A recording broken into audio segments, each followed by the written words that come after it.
तीन प्रकार की अनेक शक्तियां हैं वैसे तो, लेकिन विशेष रूप से तीन प्रकार की शक्ति भगवान की है जिसका भगवान उपयोग करते हैं और उसी के द्वारा ये पूरी सृष्टि का खेल चलता है। पहली शक्ति जो है उसको योग शक्ति कहते हैं। भगवान जब धरती में अवतार लेते हैं, जहाँ किसी लोक में जाते हैं, जहाँ अनेक लीलाएं करते हैं, तो अपनी योग शक्ति का ही द्वारा योग करते हैं। भगवान का जो शरीर होता है, हमारा आपका जो शरीर है, ये योग शक्ति के द्वारा नहीं है, ये अविद्या और माया शक्ति से है। लेकिन भगवान का जो शरीर होता है वो अविद्या और माया से नहीं होता। भगवान का शरीर जो होता है वो योग शक्ति के द्वारा भगवान स्वयं रचते हैं और अपनी इच्छा के अनुसार रचते हैं।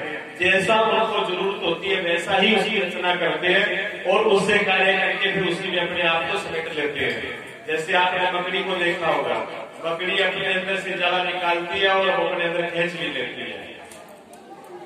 ऐसे भगवान अपनी माया को फैलाते हैं और अपने अंदर ही समेट लेते हैं। भगवान उसकी माया में बंधित नहीं होते, बनते नहीं है, उसका प्रभाव भगवान पे नहीं पड़ता। एक दूसरी शक्ति है वो भगवान के अधीन रहती है, उसको कहते हैं लक्ष्मी शक्ति, लक्ष्मी जो है। और एक तीसरी शक्ति है जिसको माया शक्ति कहते हैं। वो माया शक्ति बड़ी खतरनाक है। माया शक्ति के अंदर जब आ जाते हैं, जितने जीव है ये माया शक्ति के प्रभाव में ज्यादा रहते हैं। और माया की जो सवारी है वो क्या है? माया की सवारी उल्लू है। इसलिए आदमी जब माया के प्रभाव में आ जाता है तो उल्लू बढ़ जाता है, उल्लू की तरह दिखता नहीं है उसको, उल्लू की तरह ही होता है। और उसका जो दूसरा रूप है, शुद्ध रूप है, वो लक्ष्मी का है। लक्ष्मी अकेली नहीं रहती, कभी लक्ष्मी अकेली नहीं रहती है। लक्ष्मी किसके साथ रहती है? लक्ष्मी किसके साथ रहती है? मतलब पानी मत बोल रही है, माया के अंदर दी हुई है। माया के चक्कर में तो समझ में नहीं आता। लक्ष्मी जो है भगवान विष्णु के साथ में रहती है। लक्ष्मीपति भगवान नारायण है। और हम क्या करते हैं? हम सबको लक्ष्मी की जरूरत है। हम चाहते हैं कि लक्ष्मी हमारे पास रहे, लेकिन धर्म कर्म और नारायण कार्य धर्म कर्म होगा, जहाँ दान होगा, पूजा होगी, सेवा होगी, जहाँ धर्म होगा वहां नारायण रहेंगे।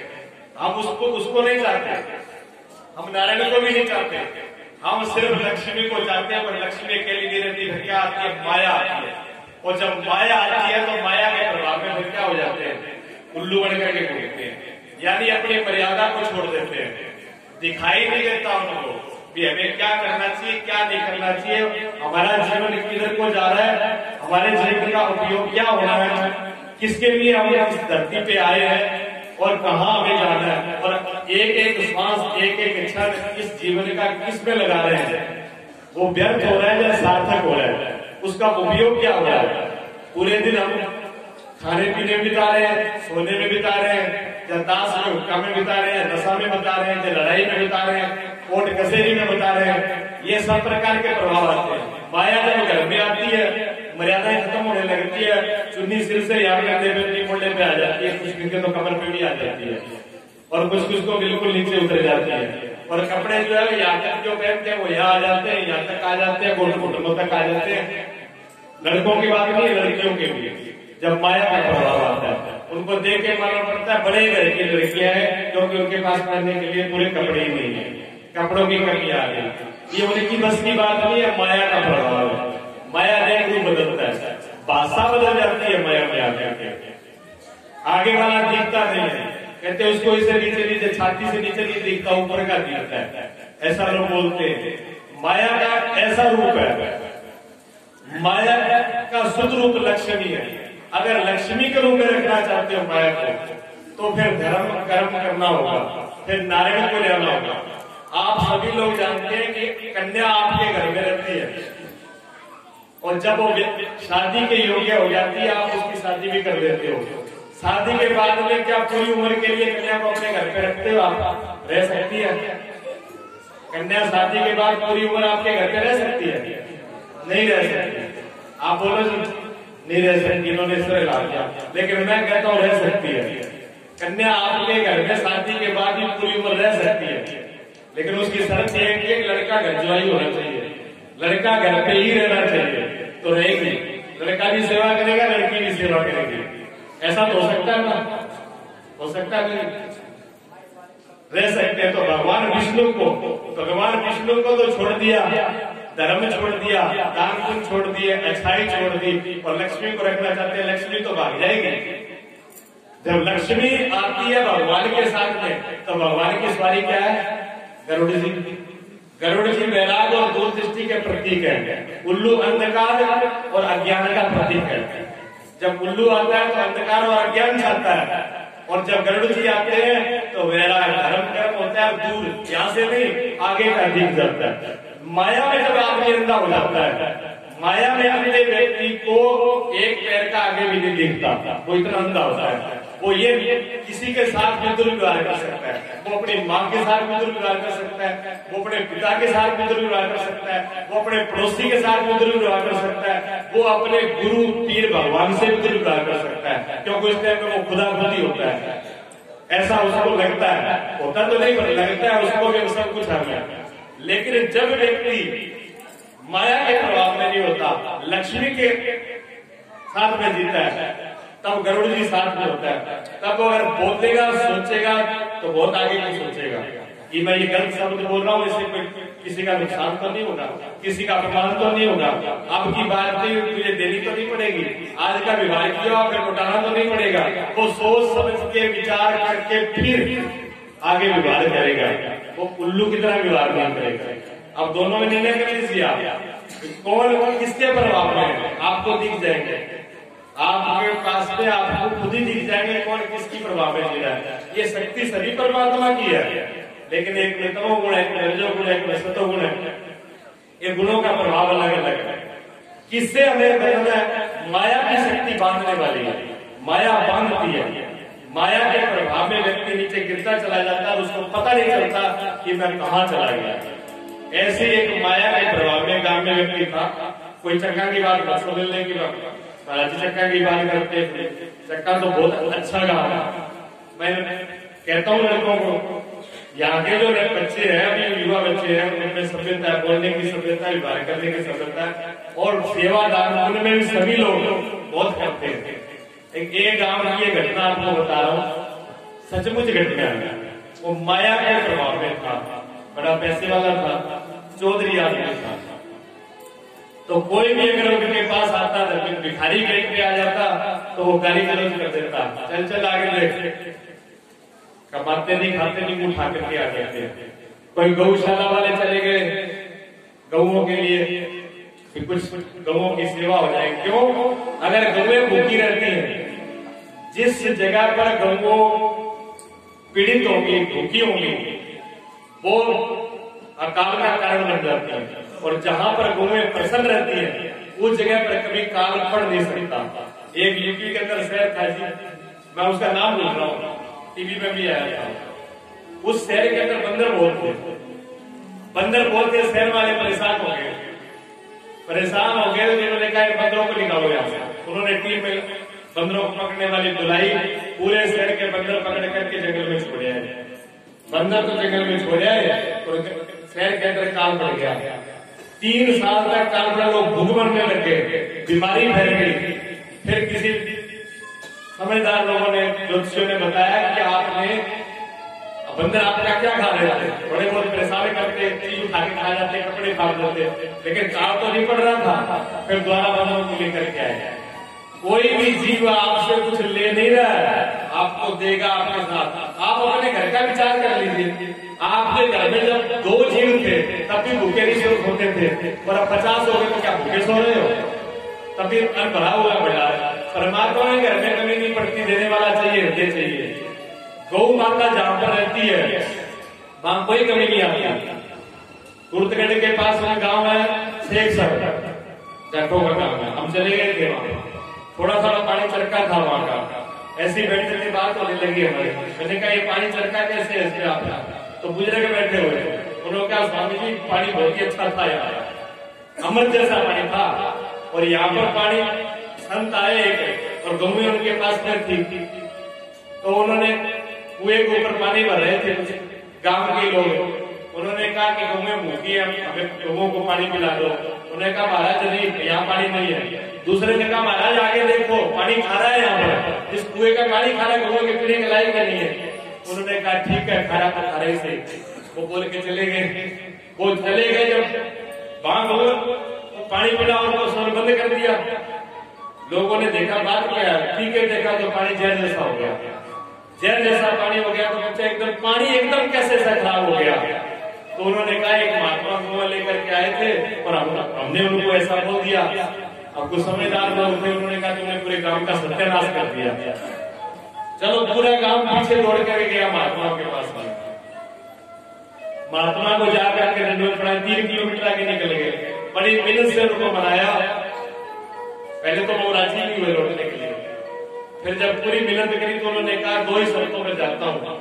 एक तो कभी गौ माता की सेवा करोगे, गौ माता को कभी भूखा प्यासा नहीं रहने दोगे, और दूसरा ये पूरा गांव मेरी पूजा करेगा, तभी मैं वापस लौटता हूँ।